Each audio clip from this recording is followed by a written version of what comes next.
मेले का सबसे ज्यादा पुण्य किसको मिला?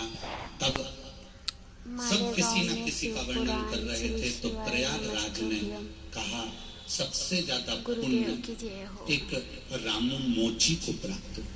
जय श्री श्याम। एक रामू मोची फर्स्ट ब्लॉग जो जूता बनाता है, शिव महापुराण, चप्पल बनाता है, चमड़े का कार्य करता है, उस रामू मोची को पुण्य प्राप्त हुआ।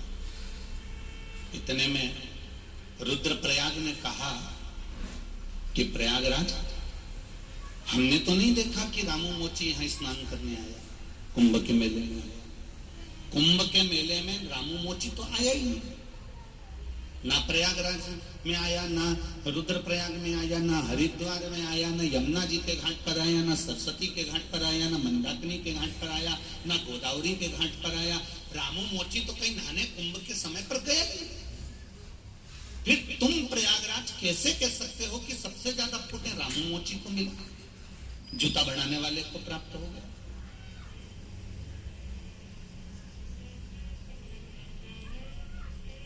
प्रयागराज ने कहा अगर आपको विश्वास नहीं है तो तुम जाओ केरल प्रदेश के दीवा गांव में जाकर उस रामू मोची से जाकर पूछो कि उसने क्या पुण्य कमाया, प्रयागराज का पुण्य का फल मिला कि नहीं मिला।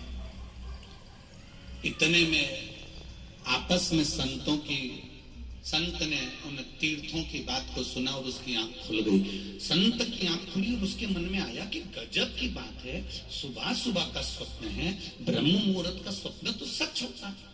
आज मैंने क्या देखा कि तीरथ आपस में झगड़ा कर रहे हैं, तीरथ आपस में लड़ाई कर रहे हैं, तीरथ आपस में बात कर रहे हैं, तीरथ आपस में पुण्य की बात कर रहे हैं। और पुण्य मिला तो वो रामू मोची को मिला जो केरल प्रदेश के दीवा गांव में रहता है। तो उसने सोचा अब मैं कुंभ में नहीं जा रहा, अब मैं सीधे पहले दीवा गांव जा रहा हूं, वहां मालूम तो करूं आखिर उसको पुण्य कैसे मिल गया इतना, जिसका वर्णन स्वयं तीरथ कर रहे हैं।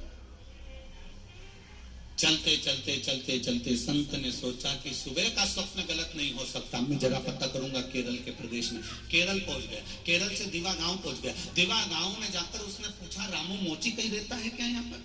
और प्रभु कृपा ऐसी थी कि रामू मोची का घर भी मिल गया और संत उस रामू मोची के घर में जाकर बैठ भी गए। संत उस रामू मोची के घर में जाकर बैठ गए। चमड़े के जूता बनाने वाले वो रामू मोची के घर में जब जाकर बैठे तो रामू मोची ने हाथ जोड़कर बोला, मैं चमड़े का जूता बनाता हूँ, चमड़े का काम करता हूँ, आप संत हो, गुरु हो, इतने सारे मेरे गांव में घर हैं, कहीं वहां जाकर बैठ जाते, आप मेरे यहाँ आकर बैठे हो।